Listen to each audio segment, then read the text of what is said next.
Hey guys, welcome back to the Don't Settle Squad podcast, episode 45, How to Manage Your Training Volume to Prevent Injury. This episode covers a useful model to help you understand how to not overtrain and guidelines on how to incorporate this into your own training routine. So this week's episode, like most of them, are coming from things that I struggled with before and one that I fucked up very recently, last week. So that's why it's on the top of my mind for the moment. So how to manage your own training volume. First thing is we'll go into the debate over this. Like, is it overtraining or is it under recovering? Okay, so we'll talk a little bit about that. Are we overtraining? Is that how we get those kind of like injuries at the tail end of a training session, or were we under recovered?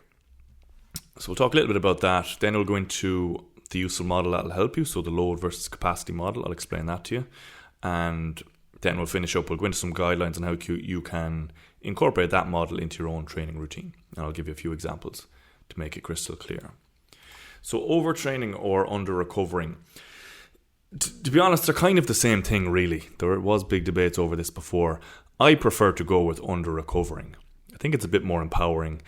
The word overtraining in itself kind of puts I can only talk from my own experience, but it kind of puts a bit of fear around, maybe I shouldn't train that much, like maybe I'll overtrain, etc. But if you think of, I'm under-recovered, that would make you more think about, maybe I should sleep a bit more to be more recovered, maybe I should do this, maybe I should do that. So I think it's coming from a better place of the body's adaptable, the body can do amazing things, the body can be able to deal with very high training loads in time once you're prepared. So that's the way I kind of like to go with it. So overtraining or under-recovering. The model then, the load versus capacity. So if you haven't heard of this before, it'll be a useful one to break it down for you to try and figure out why you might be under-recovered. This one, it's one I actually teach physical freedom clients because it can be related to the body in terms of mobility and injuries, but we can also zoom out and think of other factors like your lifestyle. So that's how we'll go with it. For the load versus capacity, we can talk about on the micro level, which is your body, like the actual capacity of your forearm muscle, for example. And then we can go to the macro and go as big as the impact of drinking at the weekend on your training schedule next week. Okay, so first of all, to give you just the definitions, I think that's always good to do, because you might be like, what does load versus capacity even mean? The load would be the load or the training session. So for example, if it's the gym, the load would be like the weights that you're using.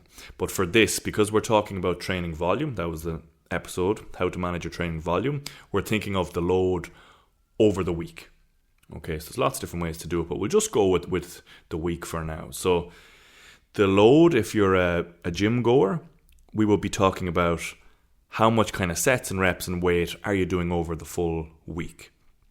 And then your capacity would be, like your capacity, are you capable of doing that?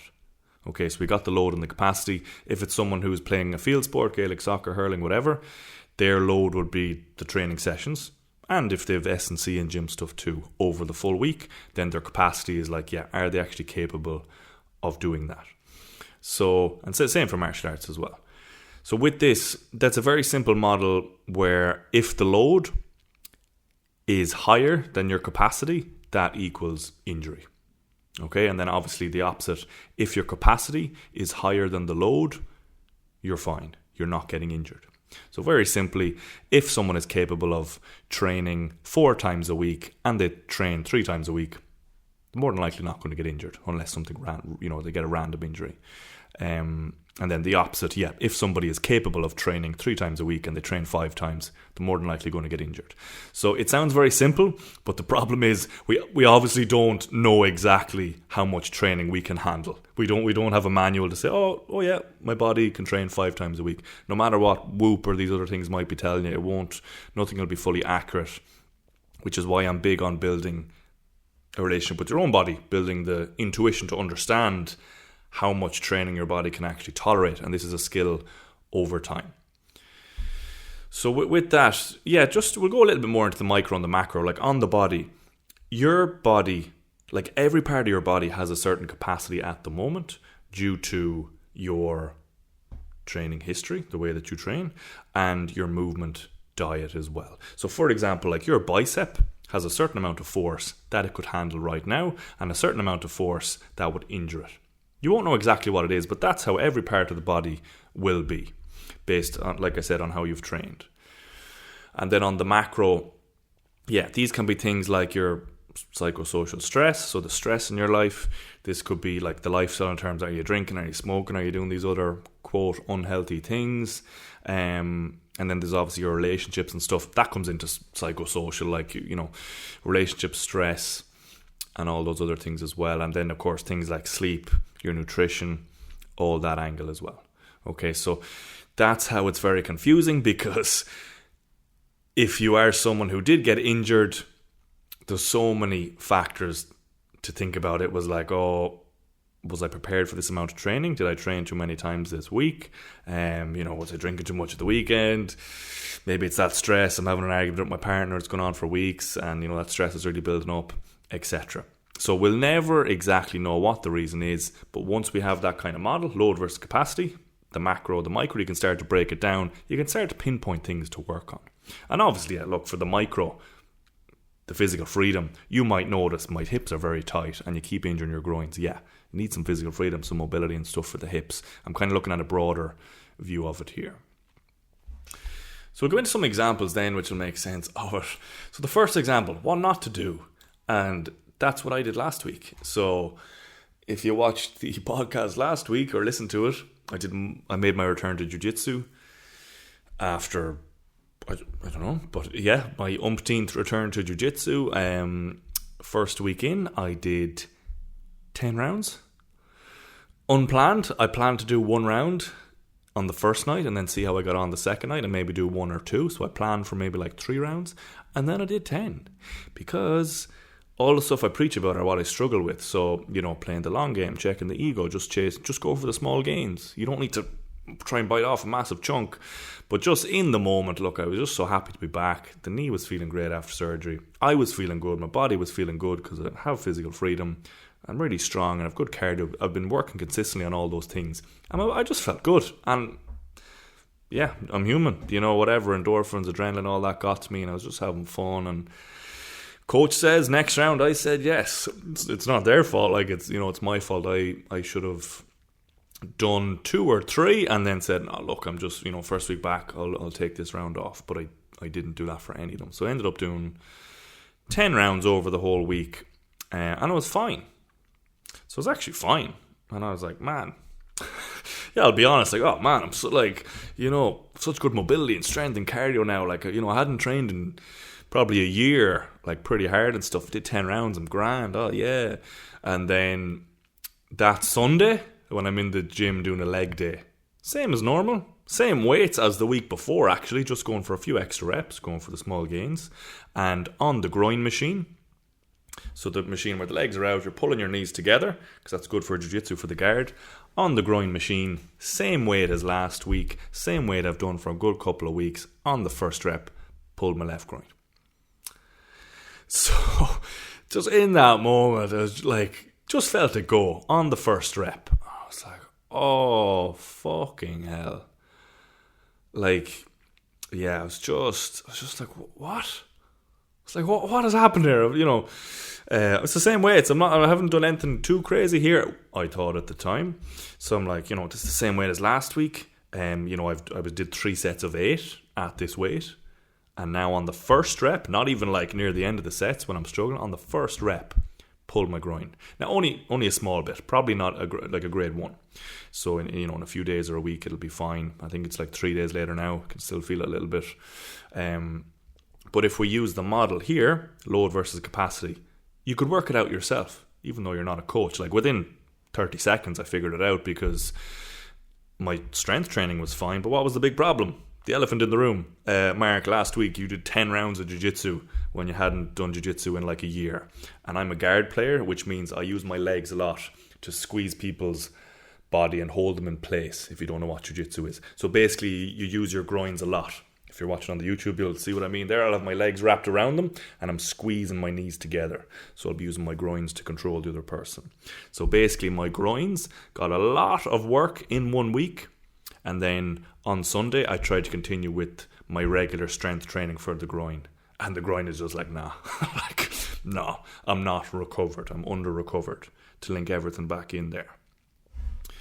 So yeah, just annoying for me because, look, I'm a coach. I teach and I preach all these things. But this is what happens. Like, at least in my own experience, and I think most coaches, we're just preaching things that we used to struggle with. I'm my own worst enemy sometimes because I just want to train everything. I just want to go ham and train everything because I love it. But obviously all the injuries stopped me back before and got me into this. But it still applies to me now, even though I'm very mobile, can do the splits, I'm very strong relatively, can nearly do one arm chin-ups and handstand push-ups and stuff. It doesn't mean I can skip the rules of biology. And it doesn't mean I can skip the rules of recovery. It's just a good slap on the wrist from myself.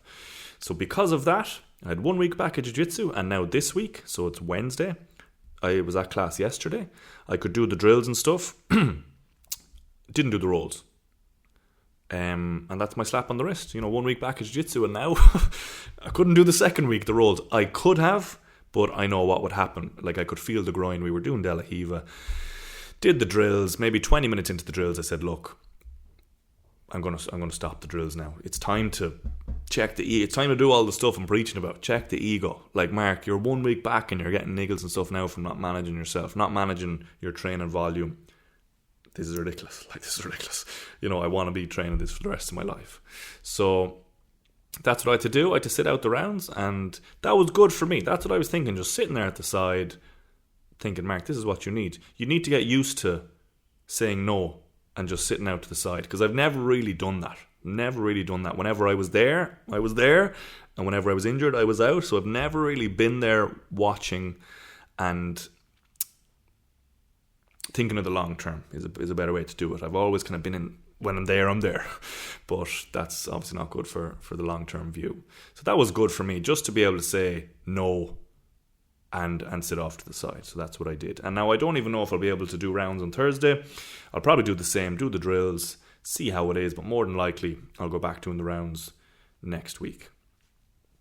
So yeah, don't do that, which is just massive jump up in volume. So for you, like, we'll run through like a athlete example and then maybe a gym example. So for the athlete, similar, if you're coming back from an injury and you've just been doing the S&C work in the gym, you haven't really been playing matches, maybe you went for a few jogs and did some plyometrics. Don't go back and do like 3 full training sessions, even though you might feel great like I did, and then think you can continue all the gym work and do everything together and not expect something to happen. And like, maybe I'll do it and it'll be great, cool. But again, think of the long term. More than likely at some stage, if you keep doing that type of thing, you'll end up like me and you'll kind of pull something. And it won't be a big deal, but it's just something that'll keep you out for a week or two and it'll stall the progress a little bit. So what we want to do, look, it's the stuff I said, like check the ego, play the long game, just chasing the small gains, long-term domination over the short-term gratification. These words are good, just little kind of catchphrases to snap you out of it. That's stuff I have to keep thinking of. Oh, Mark, do you want to go another round? No, I'm thinking the long-term domination, not the short-term gratification. No, I'm going to sit this one out, feel the groin a little bit. Look, that's it. It's tough. I know more than anyone it's tough, but this is what we have to do if we want to be playing these things for life.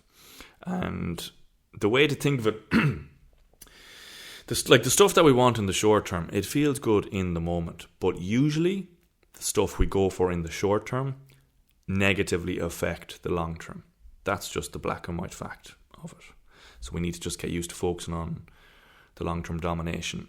And as well as that, we need to be reminded more than we need to be taught. I think Alex Hormozy said that, but it's so true. I mean, I know this stuff, I'm the one teaching it, so I know it, but I need to be reminded too. Everyone needs to be reminded. That's why I keep saying those things on Instagram, chasing small gains, check the ego. I'm reminding myself too. So that's why this episode is good, even if you know all the stuff I've just gone through. Could be an ex-client or listen to this or someone else, whatever. You know it all. It's good to be reminded of it. Because again, we need to be reminded more than we need to be taught. Cool. So we'll keep that one short enough this week. 3 ways I can help you then. We've got the Physical Freedom Program. So that's my one-to-one coaching program on how to overcome chronic pain and injury and reach your athletic potential. So I've worked with hundreds of clients there, over 37 different sports and activities, over 3 separate continents, covering injuries to all joints in the human body. So if that's you, you can DM me on Instagram or send me an email to guideandsettle load-versus-capacity@gmail.com. So to link it in here, the load versus capacity, if you are the one getting injured a lot in a certain part of your body, physical freedom is definitely something that you should be working on. We've got the mental freedom course there as well. So that's my self-awareness course that teaches you how to stop looping and suffering and gives you practical tools to skillfully navigate your own mind. Lifestyle Design University, then the last one. So from just €49, you can have the blueprint to design the life true to yourself. Now you avoid the biggest regret of humanity in the process, not living a life true to myself, living the life others expected of me. So for follow contact then, the website's the best place. You'll see all the program information there as well, the client testimonials, and the podcast links. While you're listening to the podcast, the newsletter links there as well, and the contact, Instagram and guidance@gmail.com. So that's it. Just don't settle. Live true to yourself. We'll talk to you next week.